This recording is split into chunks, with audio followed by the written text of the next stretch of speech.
जय श्री कृष्णा। देखिए, इस बार एकादशी की तिथि 2 दिन है। ऐसे में ज्येष्ठ माह शुक्ल पक्ष निर्जला एकादशी का व्रत किस दिन रखें, इस बारे में कंफ्यूजन बना हुआ है।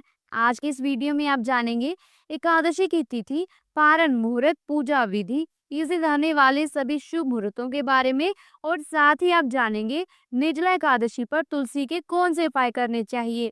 वीडियो अच्छा लगे तो वीडियो को लाइक और शेयर करना बिल्कुल ना भूलिएगा, और कमेंट बॉक्स में जय श्री हरि विष्णु जरूर लिखिएगा। निर्जला एकादशी, जो कि ज्येष्ठ मास के शुक्ल पक्ष की एकादशी होती है, जिसे भीमसेनी एकादशी भी कहते हैं, साल भर में सबसे प्रमुख और सबसे बड़ी एकादशियों में से एक होती है निर्जला एकादशी।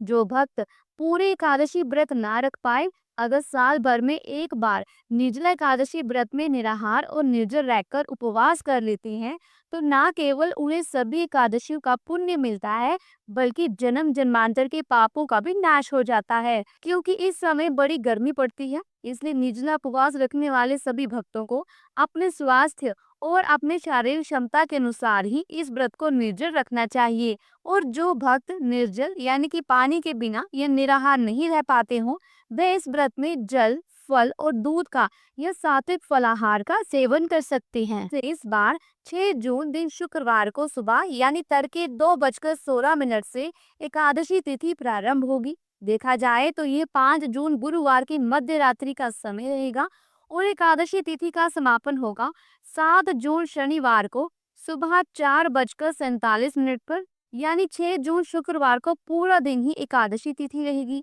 और इस तरह से अगर देखा जाए तो 5 जून गुरुवार को दशमी तिथि के नियमों का पालन किया जाएगा। और इस बार हिंदू पंचांग के अनुसार 6 जून शुक्रवार को एकादशी रहेगी, जिसमें सभी गृहस्थ जन उपवास रख सकते हैं। और दूसरी एकादशी यानी 7 जून शनिवार को वैष्णव निर्जला एकादशी का व्रत रहेगा।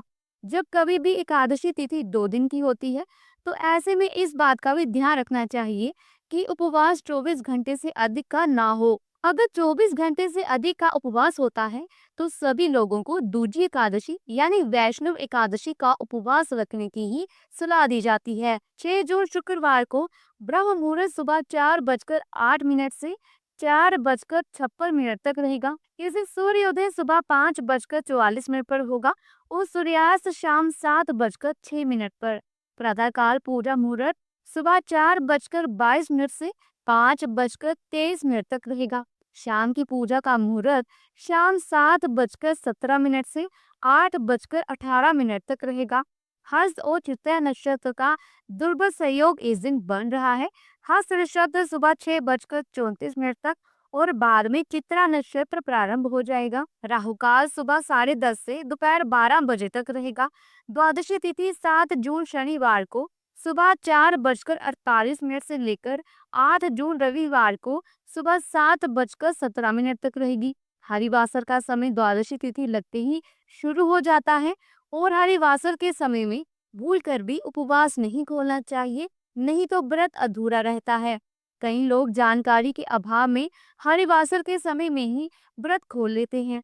7 जून शनिवार को ब्रह्म मुहूर्त सुबह 4:08 से लेकर 4:56 तक रहेगा। इस दिन सूर्योदय सुबह 5:44 पर और सूर्यास्त शाम 7:07 पर होगा। प्रातःकाल पूजा मुहूर्त सुबह 4:22 से लेकर 5:23 तक रहेगा। गोधूली मुहूर्त शाम 7:16 से 7:36 तक रहेगा। राहु काल सुबह 9 बजे से 10:30 बजे तक रहेगा। हरिवासर का समय 6 जून शुक्रवार को सुबह 11:25 तक समाप्त होगा। ध्यान रखिएगा, इस बार 6 जून शुक्रवार को भद्रा भी लगेगी।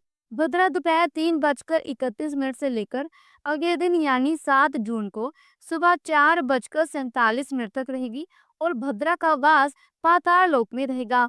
अब जो भी लोग 6 जून शुक्रवार को निर्जला एकादशी का उपवास रखेंगे, उन्हें 7 जून शनिवार को दोपहर 1:44 से 4:31 के बीच में अपना व्रत खोलना होगा। और जो लोग 7 जून शनिवार को निर्जला एकादशी का व्रत रखेंगे, उन्हें 8 जून रविवार को सुबह 5:23 से 7:17 के बीच में व्रत खोलना होगा।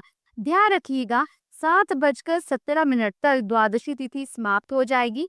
जब भी एकादशी तिथि 2 दिन पड़ती है, तो दूसरे दिन वाली एकादशी का महत्व अधिक हो जाता है। ऐसे में यही सलाह दी जाती है कि आप सभी को भी दूजी एकादशी का ही व्रत करना चाहिए। दशमी तिथि के नियमों का पालन आप एकादशी व्रत के ठीक 1 दिन पहले करें।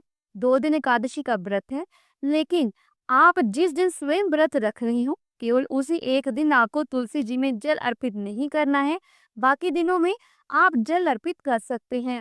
आइए अब निर्जला एकादशी व्रत की पूजा विधि के बारे में भी जान लेते हैं। इस व्रत में सूर्योदय से पहले उठना जरूरी होता है।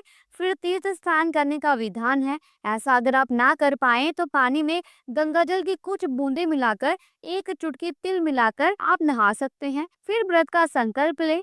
इसके बाद उगते हुए सूरज को जल चढ़ाएं। एकादशी तिथि के सूर्योदय से अगले दिन द्वादशी तिथि के सूर्योदय तक जल नहीं पिया जाता और भोजन भी नहीं किया जाता। भगवान विष्णु की पूजा, दान और दिन भर व्रत रखने का संकल्प लेना चाहिए। भगवान विष्णु की विधि विधान से पूजा करनी चाहिए। पीले कपड़े पहनकर पूजा करनी चाहिए। पूजा में पीले फूल और पीली मिठाई जरूर शामिल करनी चाहिए।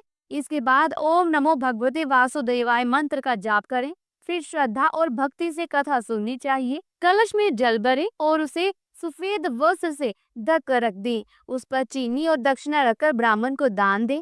जल कलश और तिल दान से अश्वमेध यज्ञ का पुण्य प्राप्त होता है। निर्जला एकादशी पर जरूरतमंद लोगों को जल दान के साथ ही अन्न, कपड़े, आसन, जूता, छाता, पंखा और फलों का दान जरूर करना चाहिए। इस दिन जल से भरे कलश और तिल का दान करने से अश्वमेध यज्ञ जितना पुण्य प्राप्त होता है, जिससे पाप खत्म हो जाते हैं। इस दान से व्रत करने वाले के पितृ भी तृप्त हो जाते हैं। इस व्रत से अन्य एकादशियों पर अन्न खाने का दोष भी खत्म हो जाता है और हर एकादशी व्रत के पुण्य का फल मिलता है। श्रद्धा से जो इस पवित्र एकादशी का व्रत करता है, वह हर पाप से मुक्त हो जाता है। देखिए, निर्जला एकादशी पर तुलसी के ये उपाय जरूर करें। पहला, भगवान विष्णु जी की पूजा करते समय उन्हें तुलसी दल जरूर चढ़ाएं, क्योंकि इसके बिना श्री हरि की पूजा अधूरी मानी जाती है। ध्यान रहे कि एकादशी के दिन तुलसी दल नहीं तोड़ने चाहिए, इसलिए एक दिन पहले ही तुलसी के पत्ते तोड़कर रख लें। दूसरा, इस शुभ दिन पर शाम को तुलसी के पौधे के पास शुद्ध देसी घी का दीपक जलाएं।